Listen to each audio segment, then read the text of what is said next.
कुछ रातें सवाल नहीं पूछती, बस उत्तर मांगती हैं, और वह अमावस्या उत्तरों की भूखी थी। काले आसमान पर चांद ने मानो चादर तान ली थी। तारे कहीं नहीं थे, सिर्फ स्याह गहराई जिसमें न कोई ओर था न छोर। पेड़ों की शाखाएं श्मशान में पसरे सन्नाटे को और भी डरावना बना रही थीं। पेड़ों पर बैठे गिद्ध और उल्लू, जो आमतौर पर रात्रि के स्वामी होते हैं, इस रात खामोश थे। उनकी चुप्पी में भी एक डर था, और यह डर किसी साधारण आत्मा से नहीं था। यह रात ही अमावस्या की, और यह रात किसी एक घटना की नहीं, बल्कि एक ऐसे खेल की शुरुआत थी जिसमें दांव पर थी आत्मा, शरीर और समय की सीमाएं। उज्जैनी के भव्य राजमहल में, जहां दीवारों पर विजय गाथाएं खुदी थीं और सिंहासन पर बैठता था एक युगों से पूजित नाम, राजा विक्रमादित्य, वहां एक अजनबी साधु प्रवेश करता है। उसके शरीर पर गेरुए वस्त्र थे, पर धूल से लथपथ, झुर्रियों से भरा चेहरा, उलझे हुए बाल और गले में लिपटी रुद्राक्ष की माला, जिसे देख लगता था मानो उसने हर माला की एक एक मणि को श्मशानों में तपस्या से तपाया हो। वह साधु ना झुका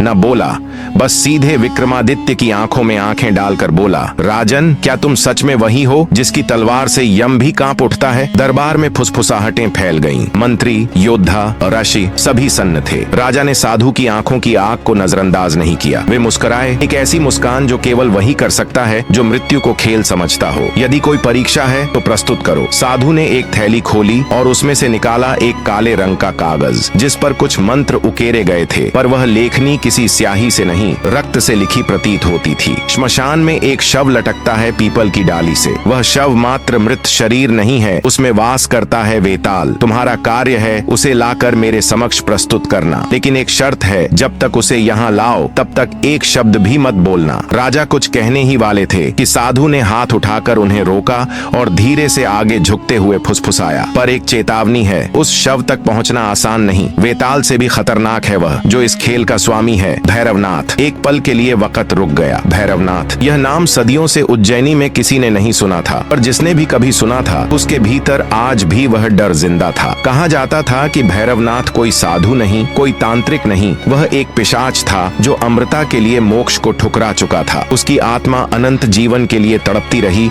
और वह प्रतीक्षा करता रहा एक राजा की, एक राजा जो इतना शक्तिशाली हो कि उसके द्वारा किए गए बलिदान से वह अमृता को पा सके। और वह राजा था विक्रमादित्य। साधु चला गया, लेकिन महल की हवा में एक ठंडक भर गई। दरबार की दीवारें जैसे कुछ सुन रही थीं, कोई भविष्यवाणी, कोई शाप, या शायद किसी आने वाले तूफान की आहट। लेकिन विक्रमादित्य नहीं डरे। अब इस कथा की असली शुरुआत होती है, जहां हर अमावस्या एक परीक्षा है, रहस्य, तंत्र और मौन की अद्भुत अग्नि परीक्षा की। उज्जैनी का राजमहल सूरज की किरणों से नहा रहा था। महल के सबसे ऊंचे शिखर पर स्थित कक्ष में राजा विक्रमादित्य खड़े थे। उनकी दृष्टि महल की सीमा लांघकर दूर क्षितिज को भेद रही थी। वहीं जहां श्मशान भूमि फैली थी, राजा ने गहरी सांस ली। उनका शरीर तो राजसी वस्त्रों में लिपटा था, लेकिन मन किसी और ही युद्ध भूमि पर था। भैरवनाथ, वे बुदबुदाए। यह नाम उनके हृदय में कांटे की तरह चुभ गया था। कुछ क्षण बाद उन्होंने अपना दरबार स्थगित कर एक गुप्त संदेश भिजवाया। महामंत्री भट्टाचार्य को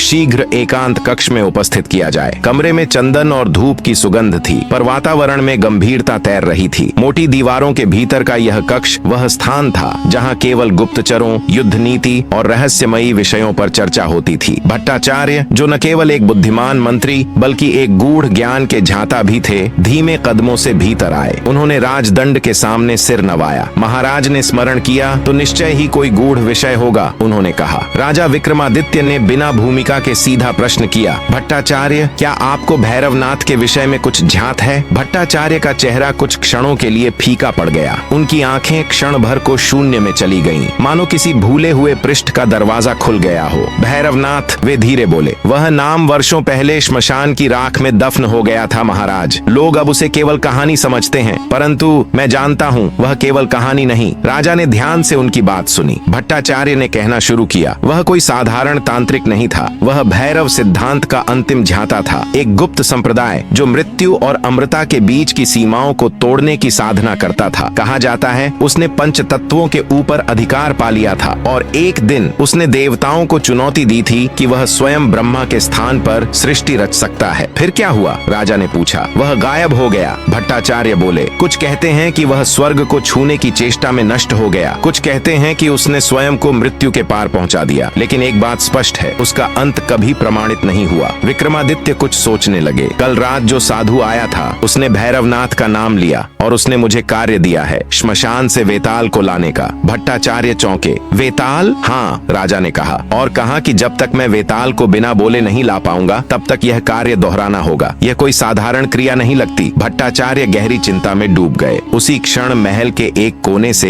एक कोमल परंतु दृढ़ स्वर गूंजा। यदि वह साधु सच में तांत्रिक था तो यह केवल परीक्षा नहीं, एक जाल हो सकता है। राजा और भट्टाचार्य ने मुड़कर देखा। वह स्वर था वैशाली का, राजवैद्य की कन्या, जो आयु में तो युवा थी पर उसकी दृष्टि में तप का तेज और बुद्धि की गहराई थी। वह आगे आई। महाराज, मैं कई वर्षों से तांत्रिक ग्रंथों का अध्ययन करती आई हूँ। भैरव सिद्धांत, वेताल विज्ञान और अमृता की साधनाएं केवल रेखाओं में नहीं, संकेतों में गूंथी होती हैं। यह साधु जो आया, संभव है कि वह भैरवनाथ का अनुयायी हो या स्वयं कोई परिवर्तित रूप। भट्टाचार्य ने वैशाली की ओर देखा। तुम्हें ये सब कहाँ से झांत हुआ? पिता के संग्रहालय में कुछ प्राचीन हस्तलिपियां मिली थीं, वैशाली बोली। उनमें वर्णन था 12 परीक्षाओं का, जिन्हें पार करने वाला समय से परे चला जाता है। राजा अपूर्णतः सतर्क हो चुके थे। क्या यह कोई तांत्रिक चक्र है? उन्होंने पूछा। संभव है, वैशाली बोली। यदि आप हर अमावस्या को वेताल लाते रहेंगे तो कोई शक्ति उस ऊर्जा को एकत्रित कर सकती है। शायद यह ऊर्जा ही भैरवनाथ को पुनर्जीवित करने का माध्यम हो। भट्टाचार्य ने गहरी सांस ली। तो यह कार्य महाराज केवल एक परीक्षा नहीं, एक शतरंज का खेल है और उसके प्रत्येक मोहरे पहले से तय हैं। सूर्य अस्त होने लगा, परंतु उस दिन का सूर्यास्त सामान्य नहीं था। आकाश में रक्त जैसा रंग घुल गया था। पक्षियों की उड़ान अस्त व्यस्त थी और नगर में रहने वाली वृद्धाओं ने खिड़कियां पहले ही बंद कर ली थीं। उज्जयिनी की गलियां खामोश हो चुकी थीं। महल की दीवारें ठंडी पड़ने लगी थीं और अमावस्या का पर्दा फैलने लगा। राजा विक्रमादित्य ने अपने कक्ष में सभी को बाहर भेज दिया। उन्होंने अपनी तलवार उठाई। वह तलवार जिसके बारे में कहा जाता था कि इसका लोहा पिघलता नहीं और इसका वार चूकता नहीं। वे धीरे धीरे महल से बाहर निकले। पहरेदारों ने कुछ कहना चाहा, लेकिन राजा की दृष्टि ने उन्हें रोक दिया। महल के पीछे की ओर एक गुप्त द्वार था, जहाँ से केवल राजा ही निकलते थे जब वे किसी कार्य को अकेले पूर्ण करना चाहते थे। राजा ने वहीं से श्मशान की ओर प्रस्थान किया। रात गहरी हो चुकी थी। सारा उज्जयिनी अपने महलों में दुबक गया था, लेकिन एक घोड़ा श्मशान की ओर दौड़ रहा था। उस पर सवार थे राजा विक्रमादित्य। श्मशान के पास पहुंचते ही हवा जैसे थम गई। पीपल का वह वृक्ष दिखा और उसकी एक डाली से लटका था वेताल, उल्टा, आंखें खुली, होठों पर एक मुस्कान, जैसे वह विक्रमादित्य का ही इंतजार कर रहा हो। और तभी आसमान में बिजली चमकी, धरती कांपी और एक अंधकार भरी गूंज सुनाई दी। स्वागत है राजन, यह पहली परीक्षा है। क्या तुम हर बार अपने मौन को निभा सकोगे? श्मशान की हवा अजीब ढंग से ठहरी हुई थी, जैसे समय ने कुछ पल के लिए सांस लेना बंद कर दिया हो। विक्रम ने कदम आगे बढ़ाया, पर जमीन पर पड़ा हर सूखा पत्ता भी मानो उसकी चाल को सुन रहा था। हवा में राख की गंध थी, पर उस रात श्मशान में चिता नहीं जल रही थी। वहाँ जहाँ पहले अग्नि जलती थी, अब त्रिकोण का एक रहस्यमयी चिन्ह खुदा था। उसके तीनों कोनों में रखे गए पात्रों में कोई साधारण जल नहीं, बल्कि रक्त भरा हुआ था, ताजा, लाल, गाढ़ा। वह चिन्ह केवल भूमि पर नहीं बना था, वह जैसे आकाश और पाताल को जोड़ने वाला एक द्वार था। और उसके ऊपर पीपल की एक पुरानी झुकी हुई शाखा से उल्टा लटका था वेताल।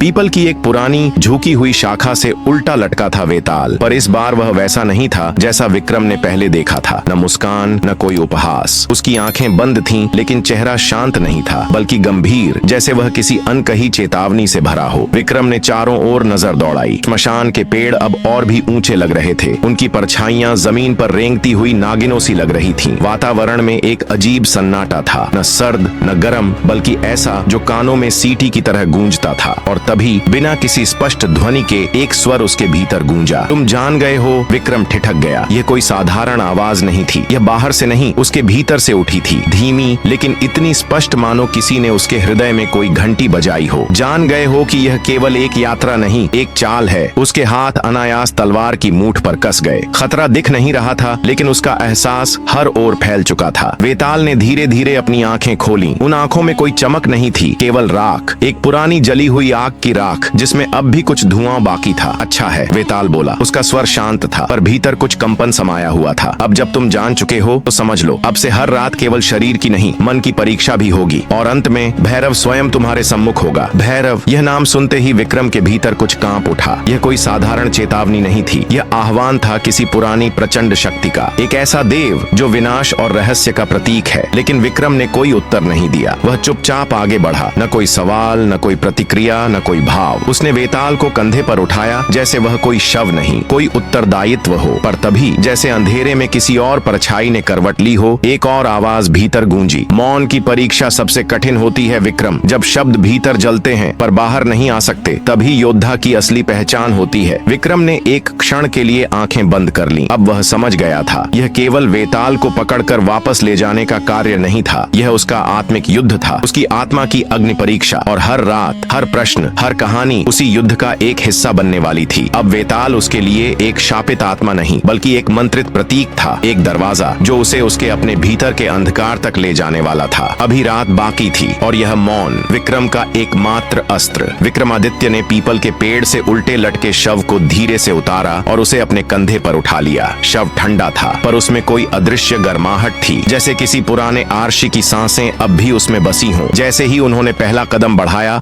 शव में हलचल हुई और फिर एक अजीब, भयावह किंतु सम्मोहक हंसी गूंजी। राजन, शव बोला, मैं वेताल हूँ। जब तक तुम मुझसे बात करोगे मैं उड़ जाऊंगा, लेकिन यदि चुप रहोगे तो मैं रहस्य खोलूंगा। क्या तुम तैयार हो पहले रहस्य की कथा सुनने को? विक्रमादित्य ने सिर हिलाकर मौन सहमति दी। वेताल ने कहना शुरू किया,